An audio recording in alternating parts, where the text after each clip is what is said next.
Wow, guys, this is the unique operation that was done, I think, accidentally by Ukrainian army. So on the way to hit some of the Russian infrastructure yesterday night, our guys spotted the Russian helicopter and dived down to hit it. So you can see the rotor blade over there. And it seems like definitely it was hit by FP1 drone. It's not FPV, it's the long-range drone that is made by the Firepoint company. Guys, this video tells us so much information about how Ukraine uses FP1 drones on Russian territory and on occupied regions.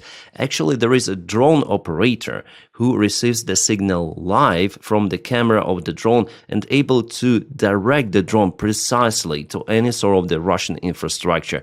That's why FP1 drones are so damn effective. And they're also kind of fast, or maybe Russian helicopter was very slow here, so the drone was capable to chase it to the back and hit. Now about the type of this helicopter. At first it was reported as Mi-8, but it's not Mi-8, it's Mi-28 Milev aircraft, a Russian attack helicopter. Yeah, maybe person responsible to identify the enemy aircraft is not really that competent in how they look, so they put Mi-8 on this video editing, but it's attack helicopter. You may see it on the engines, and the empennage clearly shows that it's Mi-28. That's the Mi-28 helicopter, just for you to understand. It is also called as a Russian Apache. Well, Apache is way more capable than this one and also way lighter, but still arguably it's the best attack Russian helicopter which they have. Well, they also have K-52, but this one,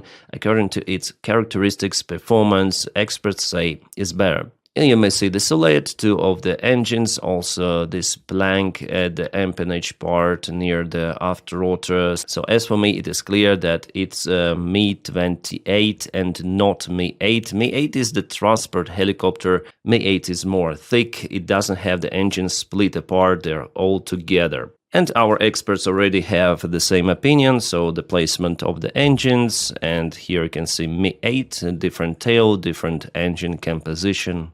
Nice, nice. Well, definitely something unique. Still, I believe that this operation was conducted by chance. Our drone operators were just lucky to spot the Russian helicopter on the way. However, we see that those kind of the strikes even could be planned on the Russian airfield, on Russian aircraft in the air. It's outstanding, yes. And this video was just released. You see FP1 drone is flying to hit Russian helicopter. Actually, in this case, 2 of the FP1 drones spotted helicopter and hopefully chased it.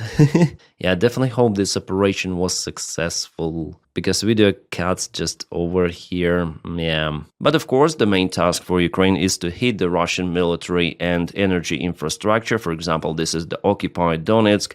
As the locals reported, there was some sort of the military storage that was definitely warmed up this cold autumn night. More blurred images, they hesitate to show us more details, but at first it was the small fire and later on it became big somehow. And what we have here, guys, is Saratov refinery. This was filmed from Engels' perspective. Engels is the Russian military base, and you may see how many of the fuel or oil tanks are out there. I think after all, fuel tanks, those could be storages for the local refinery facilities or for the airfield itself, and one of the tanks at least got kaboomed.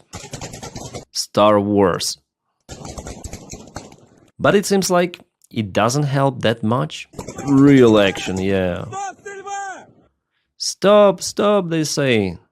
Usual day in Russia, yeah. Special military operation goes according to plan. Absolutely.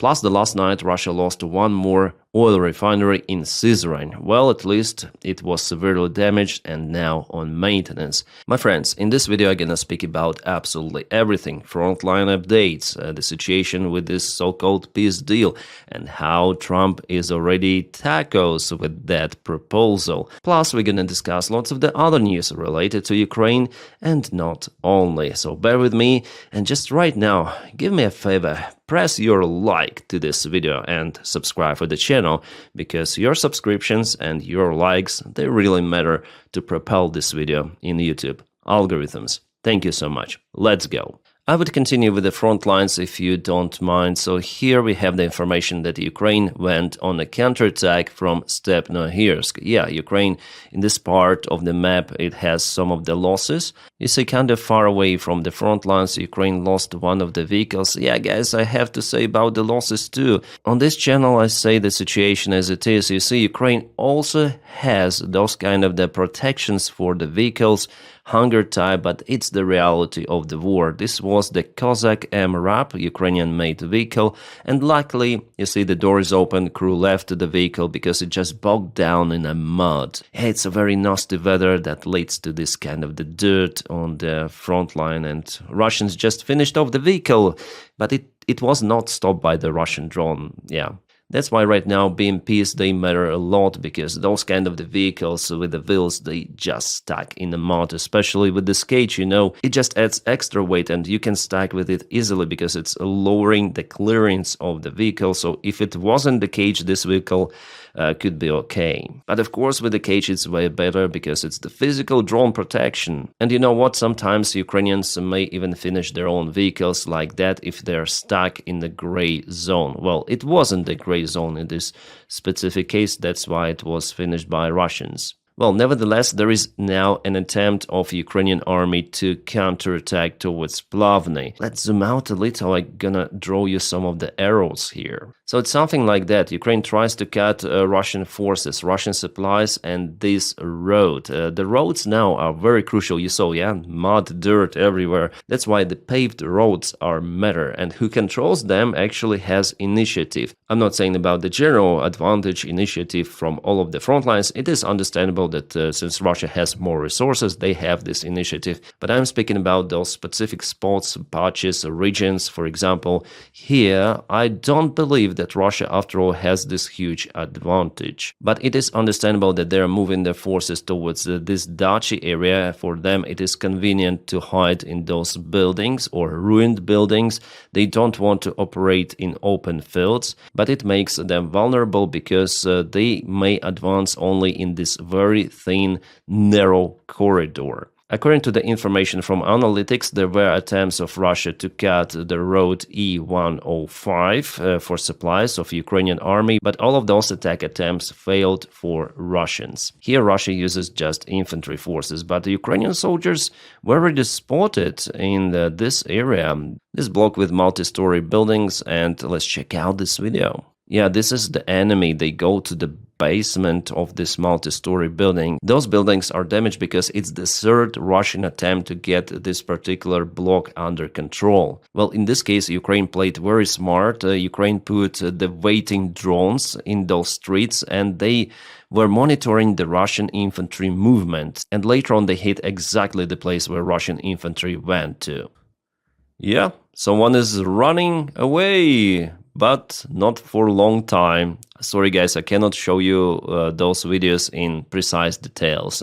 I hope you understand why. Here's the thermal camera also. So Ukraine is very concentrated on this block. And later on, somehow, maybe with aviation bomb, I don't know, the building was collapsed. Wow. Yeah, I don't think that something is left out of this Russian infantry group. And again, it shows of how many drones are out there on the front lines, how Ukraine operates them elsewhere. And guys, I monitor all of those videos coming from the front lines, and I would say that the Ukrainian drone operators are more capable than the Russian ones. Yeah, Russians also have the Rubicon unit, but it's the only one the same as capable as many of the advanced Ukrainian brigades who continue to operate the same way as Rubicon. Strangely, but now there is the trend of hunting one drone units against the other drone units. For example, the same Russian Rubicon unit has the task to eliminate Ukrainian drone positions. The same goes for Ukrainian drone operators, and they ambushed lots of the Rubicon drone operator positions too, especially in Pokrovsk. Actually, Russians now are careless in Pokrovsk. Their losses skyrocketed because it is the rush for them to occupy Pokrovsk because the task is set by Putin himself. But we see that for the couple of weeks, Pokrovsk still holds. I mean, even Russians recognize it's not entirely occupied, and there is the risk for Mirnograd. Obviously, Ukrainian army is in a very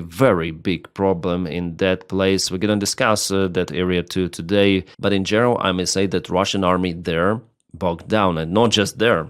in many of the spots of the front lines. So yeah, the soldiers on the front lines, they say that infantry losses on positions, like in the trenches at the zero line, are now lowering compared to the losses behind the front lines. It is happening for both armies, Ukrainian and Russian ones. The trend started from the beginning of this year, 2025, now it accelerates. It also tells that the gray zone kill area basically expands. It also means that the infantry which is fighting in the trenches will play less role in some years, And what we have is this block. So Russians tried to occupy this southeastern area of the block. They didn't go to the school, but they were annihilated. I hope I spelled this word correctly. Also, they went to the northern area, but not successfully, I would say. Maybe there is the presence of the Russian infantry, but they cannot use it as their bridgehead for the further advancement. And let's continue with Zaporizhia direction. If you want to break the native English speaker tongue, tell them to pronounce Zaporizhia. It is almost an unachievable task. Well,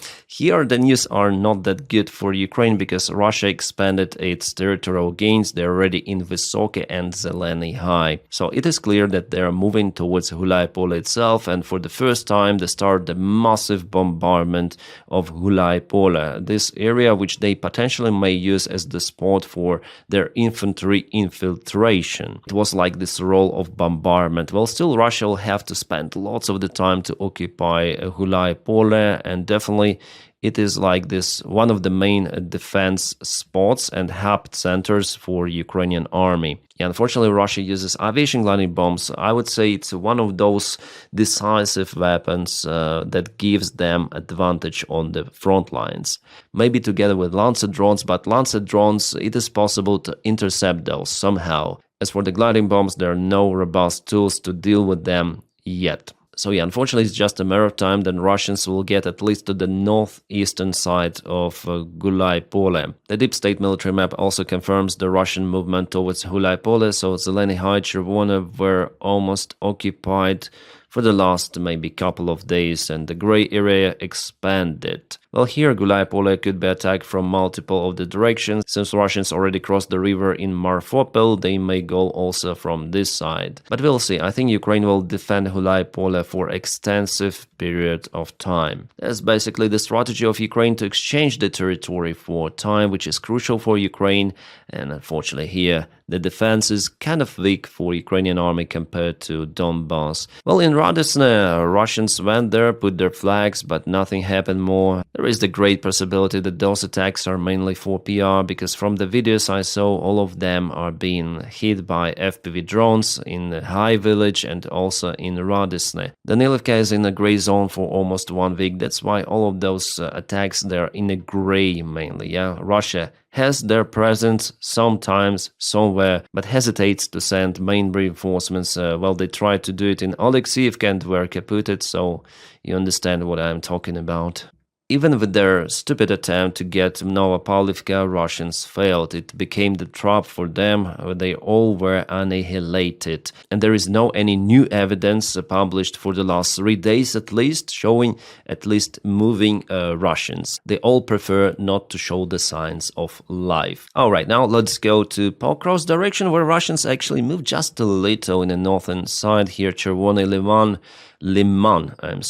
So here Ukraine tries to counterattack from Suhetske, but because Russia already made their bridgehead in Ruzzia, unfortunately they were capable to supply their group with a massive amount of the forces, which were 2 times, or at least now 2 times bigger than Ukrainian army presence here. So today they went to this part of the field, but still Ukraine has the gap here for supplies, even though supplies are quite risky for Mirnograd and only possible during thick fog conditions. Yes, weather plays the great role, and Ukrainian military command still hesitates to remove Ukrainian army from Mirnograd. Well, maybe they know more, since Mirnograd is holding for already 2 weeks in the same more or less position. I would say the same bottleneck, but still there is the huge risk for Ukrainian army. The deep state also tells about the light Russian army movement in this area today. They just crossed this lake. Nothing substantial, I would say. The situation itself is concerning, not this small Russian movement. In Pokrovsk direction, Russians tried to send some of the reinforcements using vehicles, but all of them were kaputted on the way.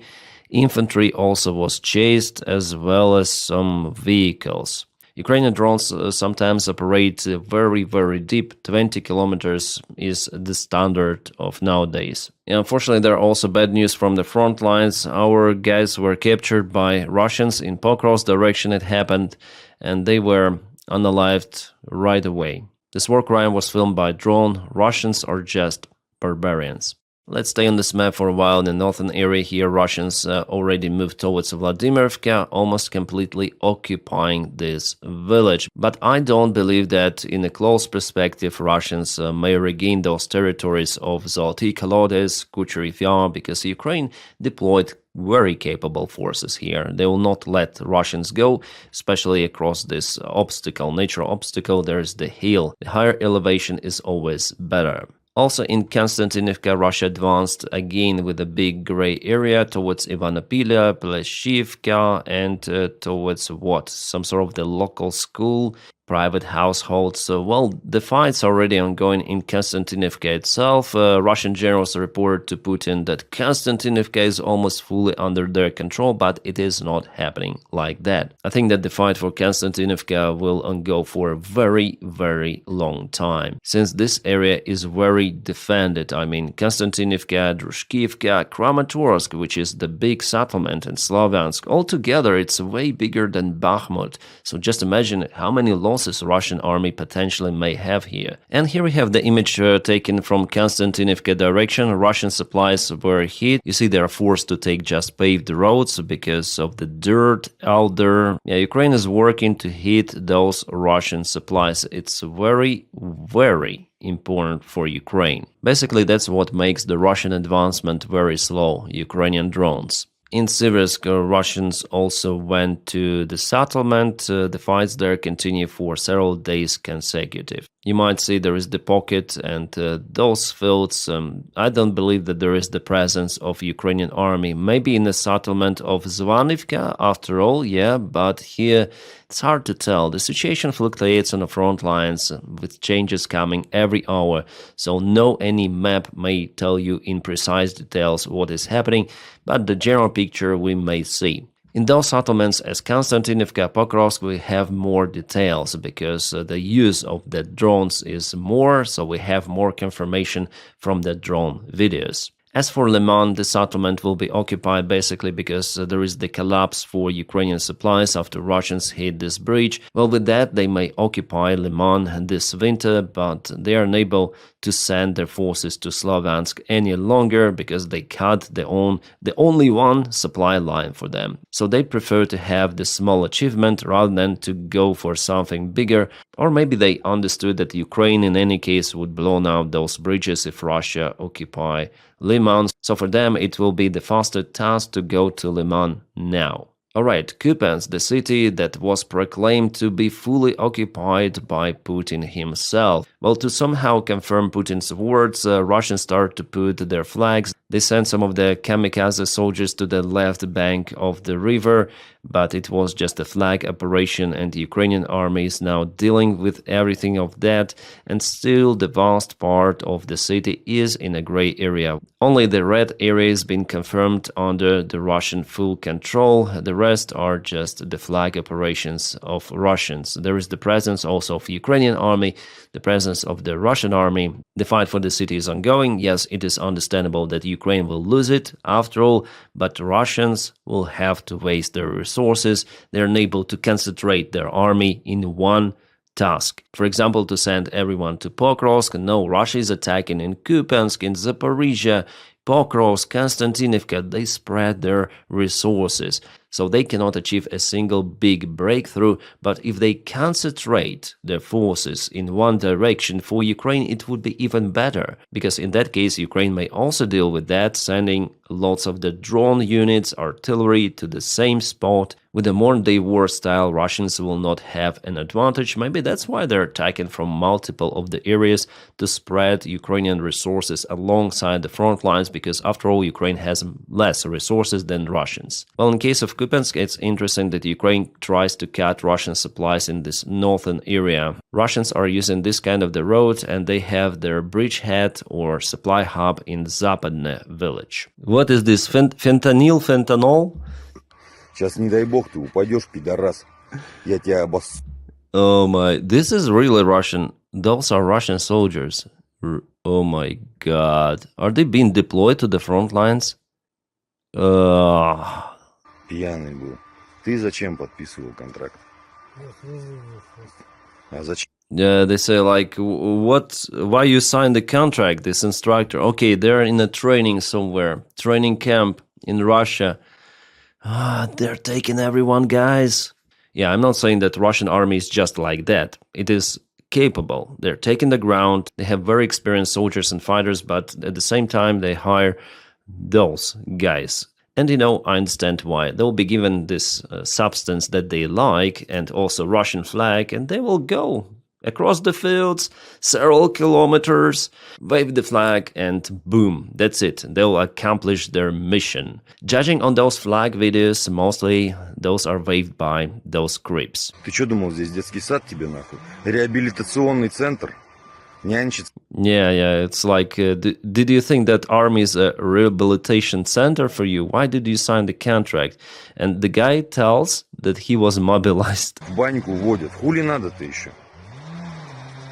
Ты зачем подписал контракт? Oh, it's like a Fallout game, Wasteland, some of the ghouls. Jeez. Yeah, in that condition, they cannot even stand normally. They need their special fuel to be functional. Пьяный был. Ты зачем подписал? Тоже пьяный был. Okay, so the main question is, why did you sign the contract with the Russian army? And all of them replied, I was drunk. And this guy wearing helmet, he said, I was drunk, I was taken. Oh my god. Well, together with those clumsy soldiers, Russians have clumsy cars, which they use. Like, this is the Mad Max. 21st century Mad Max. Who would have thought that those vehicles could be effective?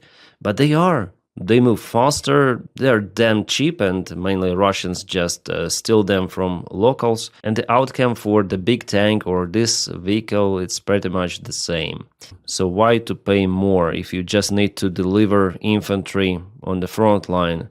And Russian tanks are used just to back up BMPs or infantry carrying vehicles, MTLBs, Russians have those.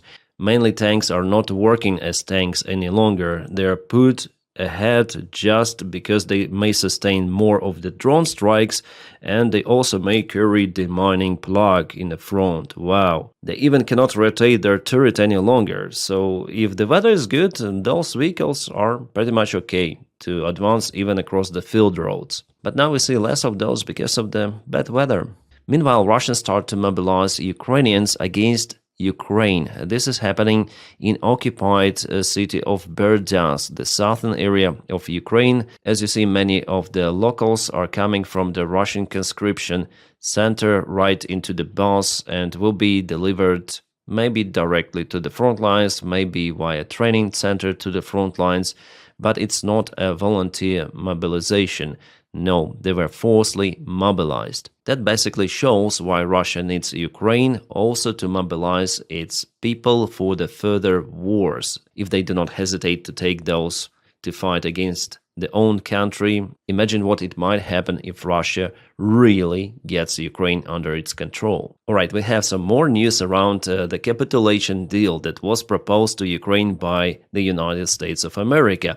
Well, as usual, Trump chickens out. Why? Well, because this deal is not popular, not even in Europe, but also among Republicans. Yes, people from his own party, they condemn this proposal. They say it's nonsense. There are multiple of the GOP representatives who wrote this stuff in Twitter. I will not quote them. You may already know. And it seems like the Trump's team understands that the rating of Donald, the approval rating, is record low. Plus, he continued to follow unpopular steps because in America, people, they mainly do not like Putin. They see Russia as enemy, as competitor. There is crazy part of society that thinks that Russia is a friendly state. Like, for example, Derek Hoffman, who with his family went to Russia from Texas and fighting for Russia somewhere. Maybe he's alive, maybe not.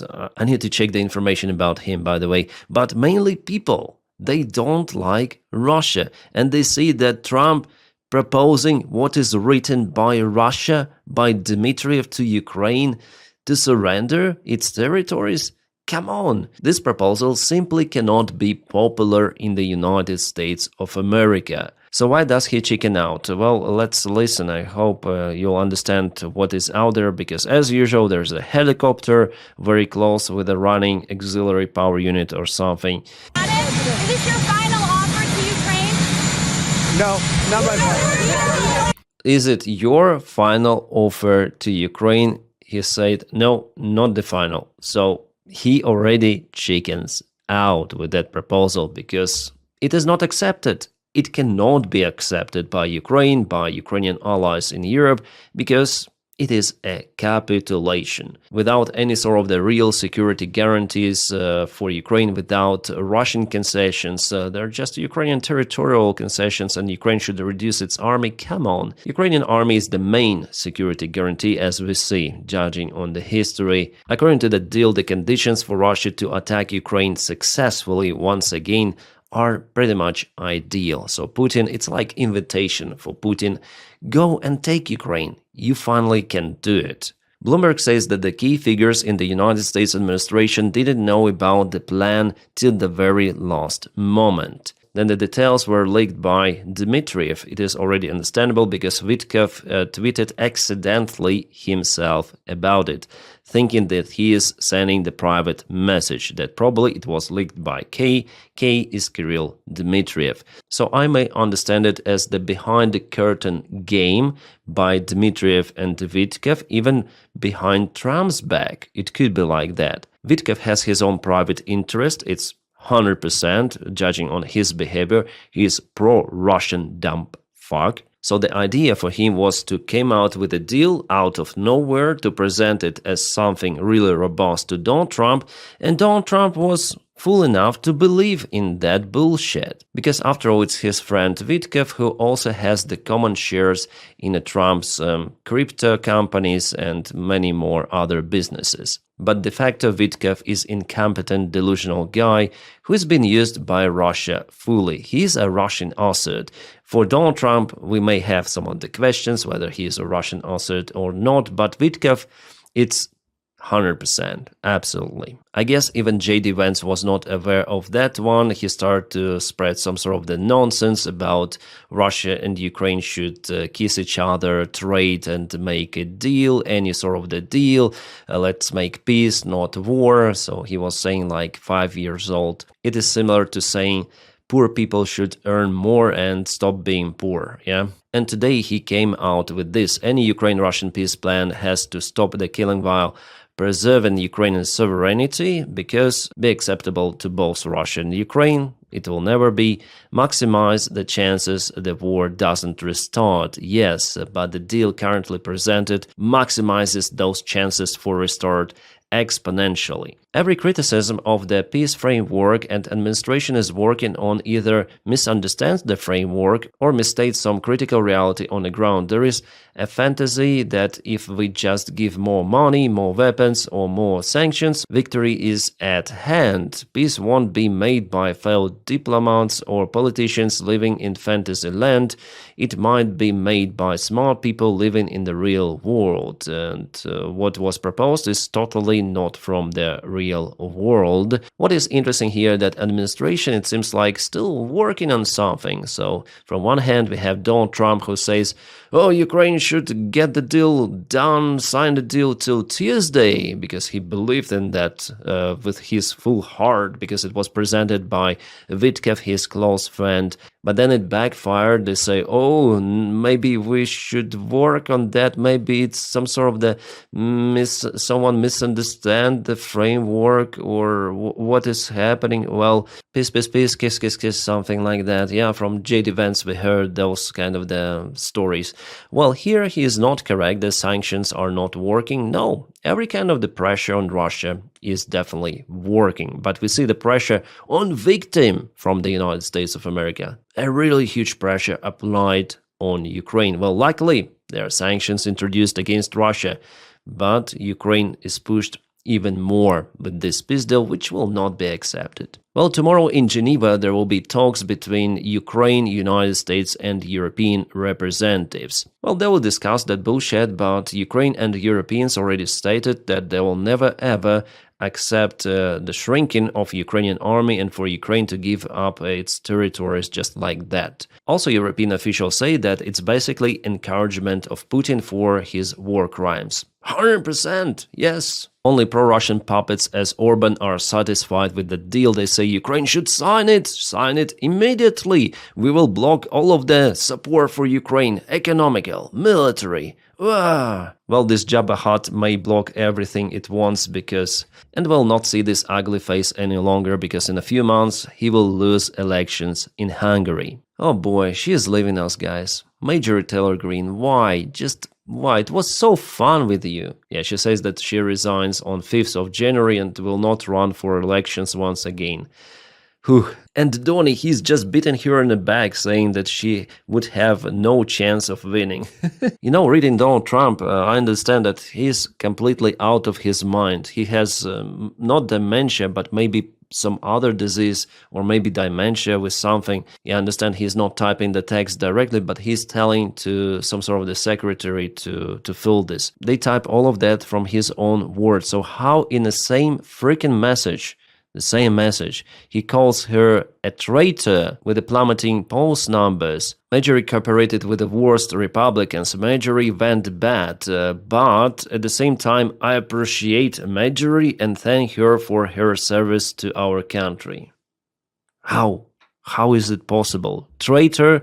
I appreciate traitor? What? That's all about Donny. We should not take those posts or what he says seriously. Because he might change his mind. He's completely out of mind. Yeah, he is not changing his mind because the mind itself is sick. Just recall what Trump was saying and writing about Mamdani, the newly elected mayor of New York. But then they met. Okay, it was a great honor to meet Zoran Mamdani, the new mayor of the New York. They were laughing, they were cheerful, satisfied. That's all about Donald Trump. That's the same with this so-called peace deal. Zelensky doesn't have cards, Ukraine is losing the ground. Then just 1 month ago, Ukraine was not losing the ground that much and Russia is unsuccessful on the front lines and Ukraine is capable to liberate its lands back. It's clinic, guys. You cannot explain Trump's behavior other than to put some sort of the diagnosis here. Well, I'm not the doctor after all, but I'm reviewing Trump so long that maybe I may become the one. But I'm sure that the real doctors, they understand that the roof went completely off a long time ago. So judging on that, what we know about Donny, the peace deal is nothing burger and we'll forget about it in 1 month maximum, maybe 2 weeks. 2 weeks, Donald Trump, and Donny may change his behavior to totally opposite. Yeah, it's Donny, all about Donny. Wow, Ukraine has received those KNX air defense systems from Rheinmetall, Germany. 4 of them were delivered to Ukraine. They are very effective. Our guys are very satisfied. They could be used to shut down Russian Shaheds and not only. Yeah, they're very, very advanced and powerful. Awesome. Germany, thank you. Some of the news relative to Ukrainian corruption scandal. Oh my god, just look at this face. This is Zuckerman. Oh, Yeah, the Shrek-like face is so honest. Absolutely trusted person to give money. So anyways, Ukraine put the warrant on those guys and now they're in international search. But of course, Israel will never give them back to Ukraine because those are Israeli citizens and it's against Israeli policy or legislation to give their citizens to other countries. So my personal prediction that they will never be prosecuted and they will live their best lives outside Ukraine. Sadly. Yeah, Timur Mindic, who is a long-time friend and partner of Zelensky, and Zuckerman, who also knew Zelensky and they were friends with Mindic. Very terrible, guys, very terrible. Oh my god, what is happening to the Russian economy? Is it shrinking? Could it be like that? The central bank discovered a 10 trillion ruble time bomb on banks' balance sheets. The economic slowdown, escalating sanctions, and sharply rising interest rates have created a time bomb under the Russian banking system, equivalent to 2 annual Moscow budgets. Well, so far it's not that huge. I think 10 trillion Russian economy will still last, but whether it will be capable to pay its soldiers, that's the other story, because the main motivation for Russians to go to Ukraine is money. Even the Russian propaganda shows millions of rubles on billboards, on TV screens. Join army, and you'll be rich. Dead but rich, yeah. So without this motivation, obviously Russia will not be capable to continue its war in Ukraine. It's 100%. And that's the plan of Vitkov and Dmitriev to save Russian economy, save Russian army, and after it, to attack Ukraine once again. But we know that it will not go because Ukraine will not accept it, as well as Ukrainian people. It's not just about Zelensky, it's not about Ukrainian government, not about allies. It's about Ukrainian warriors and Ukrainian people. My friends, thank you for making my job possible with your kind support on Patreon. The link for it is in the video description just below. And also, thank you for supporting me on membership. You may press join button to join the membership, and that's how you make me post videos every day. Thank you so much for keeping me motivated. You're just awesome. If you don't have that opportunity to support me on Patreon or membership, just press like and subscribe for the channel. By doing so, you also help me a lot to propel this video in the YouTube algorithms. Now, my friends, I wish you all a peaceful sky wherever you are and have a great time.